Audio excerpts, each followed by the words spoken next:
Agora eu vou falar das leis de Nuremberg. Leis de Nuremberg, parece. Que é isso, parece? É de 1935, cara. Lá na cidade de Nuremberg, isso aqui, ó, tem até alguma similaridade com algumas coisas que a gente está vendo hoje no Brasil. Isso aqui é a construção da Alemanha nazista. Foi no dia 15 de setembro de 35 que surgiram as leis de Nuremberg. E vamos mais num pedacinho de história do mundo aí.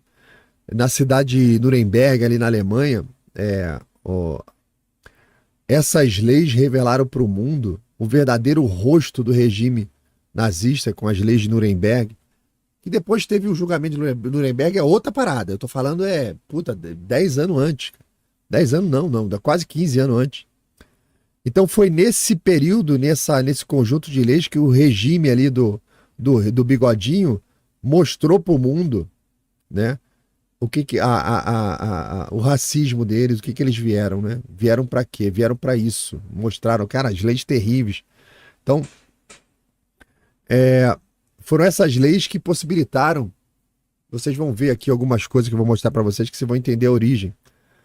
Foram essas leis que possibilitaram a perseguição em massa e ao genocídio dentro da Alemanha contra os judeus.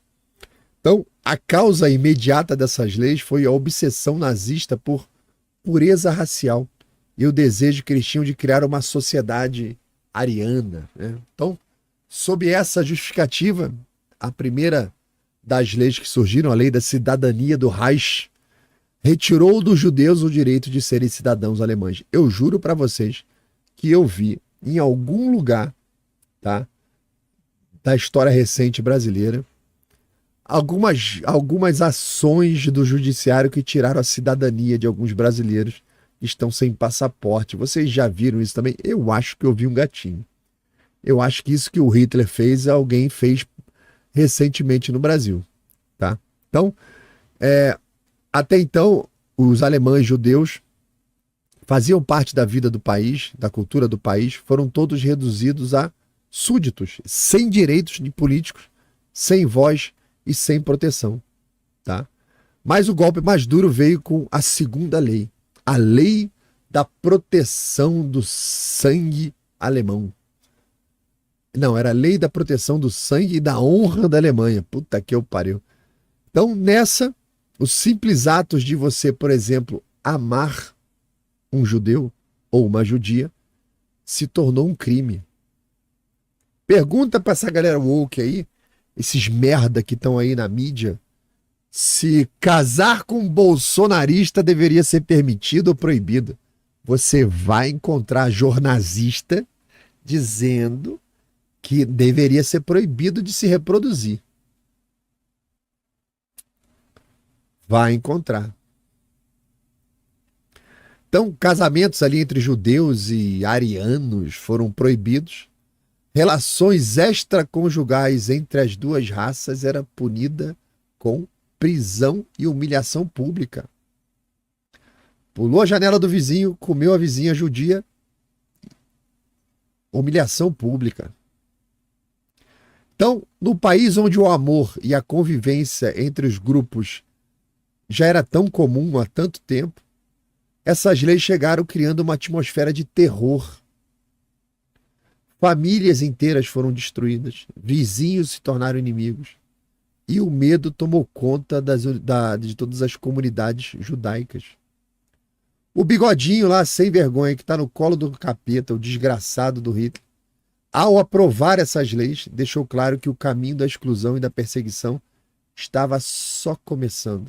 Não era apenas sobre leis de convivência social, eram medidas que praticamente foram o prelúdio de algo muito mais sombrio que se aproximava. Então essas leis de Nuremberg abriram as portas para segregação social, racial, formalizada, autorizada, que gradualmente se transformaria num sistema de deportações, trabalho forçado, extermínio, retirada de propriedade, retirada de cidadania, exílio. Entre 35 e 45, milhões de judeus e outras minorias seriam presas, deportadas e mortas nos campos de concentração, resultado direto dessas leis que autorizavam isso e institucionalizaram o ódio. A justificativa por trás dessas leis foi... eu tinha mais umas imagens para mostrar aqui, ó. A galera da SD fazendo campanha, cara. SD. Daqui a pouco eu falo da SD. Isso é importante falar da SD, da SA. São coisas que são muito poucas faladas. A gente fala da Schustaffel, da SS, mas não fala da SA e da SD. Tá? A justificativa por trás ali dessas leis foram construídas dentro de uma narrativa. A narrativa pública, com a participação da imprensa, participação dos jornais, dos formadores de opinião, dos intelectuais, dos políticos. Todo mundo participou dessa construção das narrativas, como é feito até hoje, para falar de golpe, do 8 de janeiro, né, dos terroristas, golpe de Estado, tudo narrativo, construída e empurrada pela imprensa, pelos políticos, pelos funcionários públicos. Isso aí é só uma repetição da história da humanidade, tá? Então, essas leis, mesmo antes do início da Segunda Guerra Mundial, já estavam matando pessoas. Porque os judeus agora não tinham direito algum, enfrentavam brutalidade na rua. Você não podia punir o cara que matava o judeu. A lei permitia. Ele é um não cidadão. A lei permitia você maltratar, tirar as coisas dele. Então, os judeus estavam sem direitos por causa dessas leis de Nuremberg de 1935. Enfrentavam brutalidade, humilhação na rua. Seus negócios eram fechados, boicotados. Aqueles que tentavam resistir eram presos, torturados, mortos. Famílias inteiras desapareceram, foram forçadas a fugir do país, foram isoladas em guetos, antes mesmo da deportação em massa, antes mesmo da guerra. Então, à medida que o terror ia se espalhando pela Alemanha e pelos territórios ocupados ali, o número de vítimas só crescia. Racismo brabo. Dos 6 milhões de judeus mortos no Holocausto, muitos tinham sentido o peso dessa desumanização antes mesmo da guerra começar. Antes mesmo do campo de extermínio ser construído, eles já sofriam essas perseguições por causa dessas leis de 1935. As leis de Nuremberg, tá? Que tirou a cidadania dessas pessoas.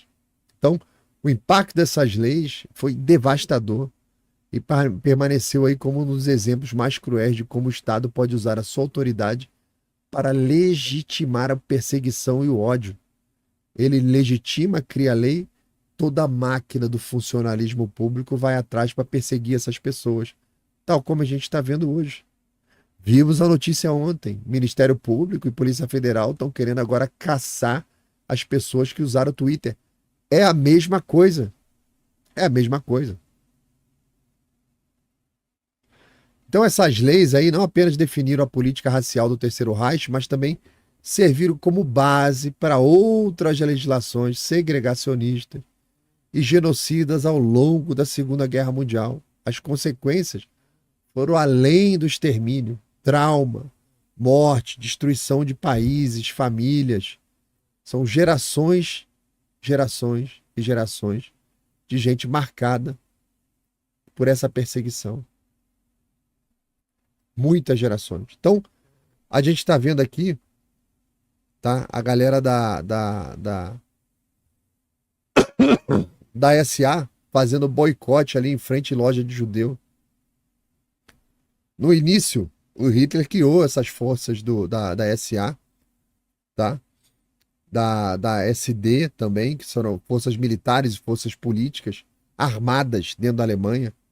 Eles chegaram a ter 3 milhões de soldados trabalhando na SA. Tá aqui, ó, um desfile da SA desfilando.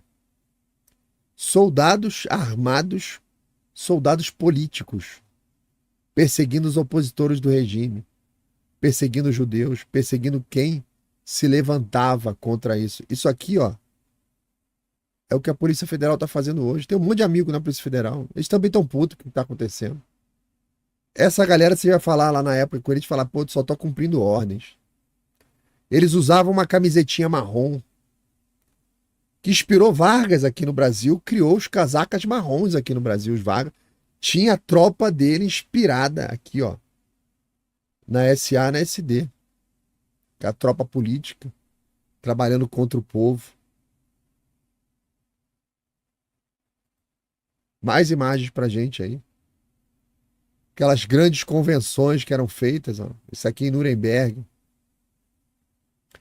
Com a presença da SA, da SD, de todo mundo lá, dos nazistas, partidão. Aqui uma ficha pública com uma tabelinha mostrando como que o alemão faria para classificar se aquela pessoa era ariana ou não. Com os cruzamentos familiares ali, ó, dando a graduação, se a pessoa era ou não judia, quantas pessoas na família eram permitidas, né? Então, ó, você tinha aqui, ó, primeiro item, o cara sangue puro, ariano, não se misturou com ninguém.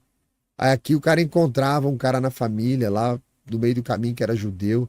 Aí tinha todo um cálculo para saber se aquele cara poderia ser considerado ariano, limpo ou não. E a tabelinha segue mostrando até o último caso lá, onde a família toda é judia, então pode fazer o que você quiser, pode matar, pode estuprar, pode fazer o que você quiser. Toma as posses do cara. E foram nessas leis de 35 que obrigaram os judeus a usar aquelas famosa estrela amarela de identificação de que ele era um judeu. Foi aqui, ó, nessas leis que a gente vê a galera com a estrela amarela no ombro. Foram nessas leis que permitiram. Impressionante, né? Impressionante que a gente vê ainda isso acontecendo aqui, coisas muito similares, muito esquisitas, muito estranhas. Beleza? E aí, você que chegou agora aqui no final do vídeo, cara, obrigado por chegar aqui, importante isso.